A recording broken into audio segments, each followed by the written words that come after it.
I wanted to tell you about location negotiation and real estate closing, and within facilities, this is not addressed too much.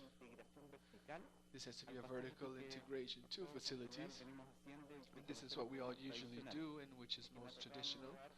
And I've had to work on twice already. So here's some data before we move on. I was an advisor, a real estate advisor for an important real estate firm in Chile. I worked as an infrastructure procurement manager in BBVA Bank. I worked at Banco Estado, which is the Chilean state bank. I was the chief of infrastructure and real estate procurement, and I started to see the vertical integration and facility, but not the usual scope we're used to seeing. And finally, in Petrobras, my current position, this is what I do in Santiago de Chile. The usual scope is what I mentioned. We're used to within regular facilities, we take into account the portfolio. We pay leases, we pay common expenses. We also see space management, what Liliana was saying, the layouts, the way we distribute spaces. We're the owners of spaces, we manage them, we try to make them efficient and give them the best use possible. We also look at remodeling, and we also do corrective and preventive maintenance. That's the usual scope.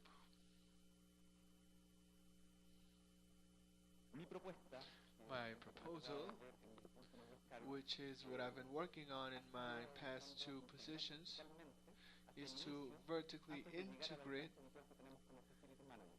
before getting to the usual scope we have as facility managers. One thing is location. The business areas are usually in charge of this. Sometimes I've had to look for the location to oversee the negotiations and the real estate closing. So this is what comes before we do our managing. Here we have many basic concepts that are interesting to mention.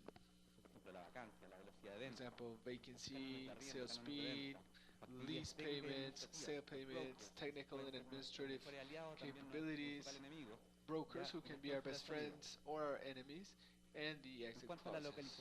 As for location, we need to be clear on many things in terms, and I'm moving to a very real estate specific area, which is the land use in the city. We need to have clarity on what is the basic equipment we need to have according to the real estate we're looking for and the type of industry that we work for.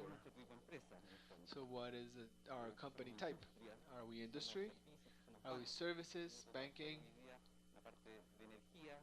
Today I'm working on energy, which is service stations, buildings, also plants, and I used to work on banks, which was corporate buildings, and even sport complexes, as well as many branches. In the city context, it's very important to know how we are distributed. I've been in Colombia for a couple of days, and the distribution is very similar to that of Santiago in terms of social and economic status, where the industry is. It's very similar. You have the mountains, the north, the south. It's pretty similar. If you know Santiago, you can correct me if I'm wrong, but I've realized that the two cities work pretty much the same. The land prices, these have to be very clear, and you have to look at many alternatives, because you will see that when you work on location, there are several points in the city that can meet our expectations or what the business area demands from us. So now some external issues. We could have maybe a landfill or a prison or another element close to our building which can work to our favor or against us. What I mentioned about location, how the city moves, the foot and vehicle traffic, depending on the type of industry or the type of market we're aiming at, this is the basis. So what I mean by this is, how do you work? When you go to your job in the morning, you're not going to stop and shop at a mini market unless you have an emergency. You will barely put fuel in your car. You're not going to go to a pharmacy. So therefore, this vehicle traffic will be restricted to other uses. For example, in the morning, if you have to run an errand, maybe you have to drop by a bank. And in the afternoon, when you're going back home,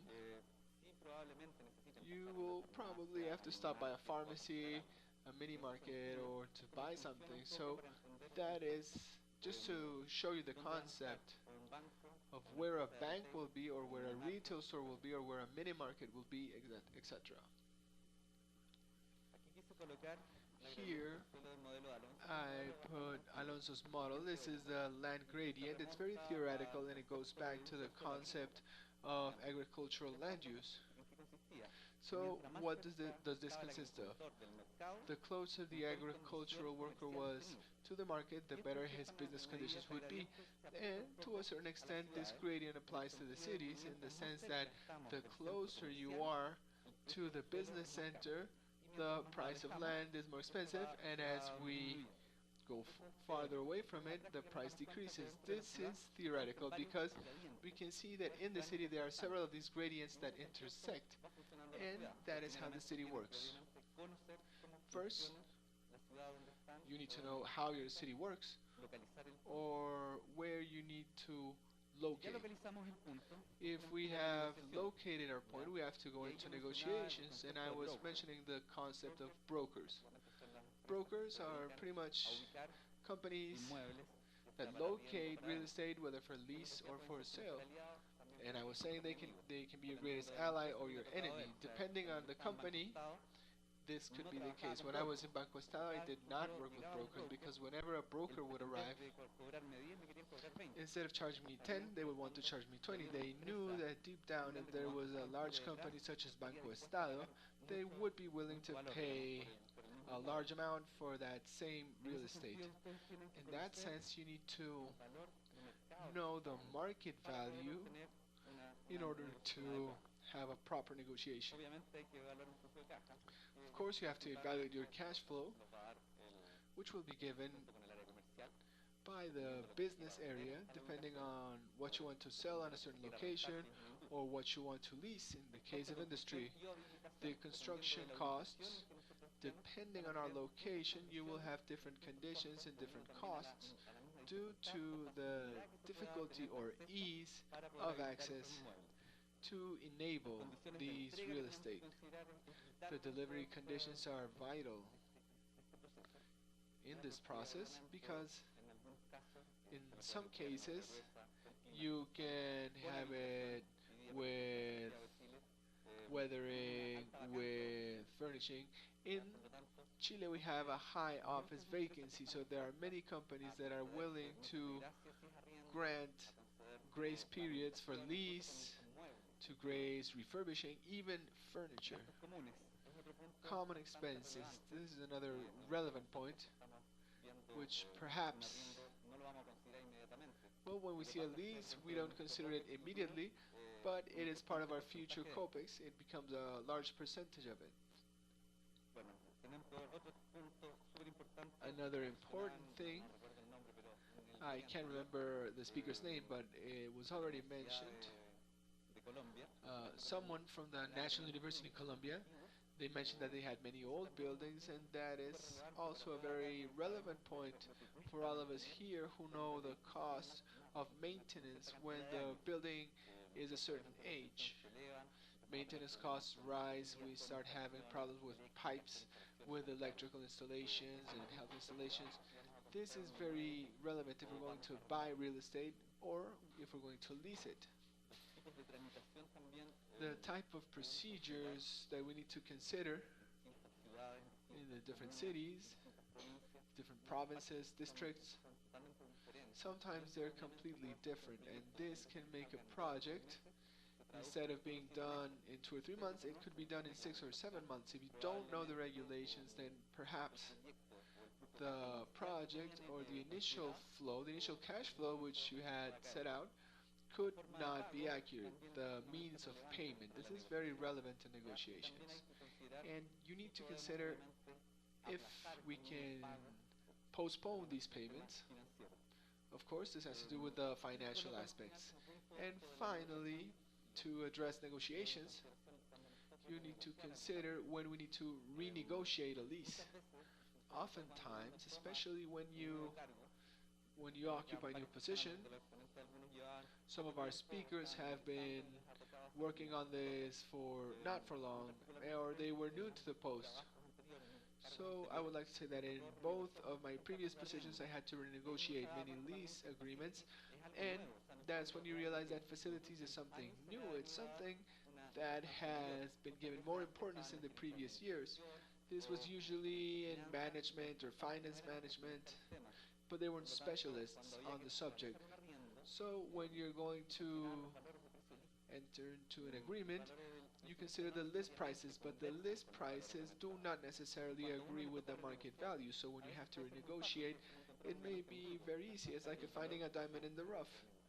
You can see that the lease was negotiated at a very high price. With the current market conditions and with the knowledge that we have, we can really get benefits from this by renegotiating.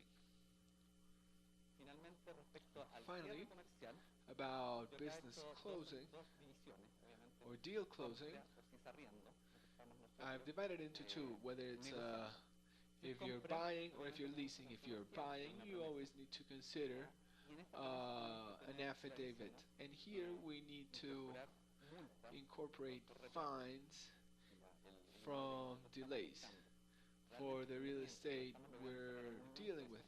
If we're getting a very good price, we need to try to avoid our counterpart from going back on the deal. So what we need to do is to establish fines in an affidavit, and we also always have to include an exit clause in case the business is not feasible. Maybe we want to close on the real estate because we like it commercially, or it is favorable from an operational standpoint because it is close to our clients or vendors. But we don't know so quickly if the municipality or the district or the province will allow us to do the project we want to develop. Therefore, we also need to have an exit clause where if the project is not technically viable, the lease price needs to take into account these same considerations, but we also need to consider termination at a certain point. We always advise that you consider these clauses. I found many agreements, old agreements of over 4 or 5 years, that didn't take into consideration this termination. So we need clauses that allow us to go back. So if it's a lease, you have to agree on the technical considerations for weathering, for electrical installations, etc. So that's it. That's my presentation.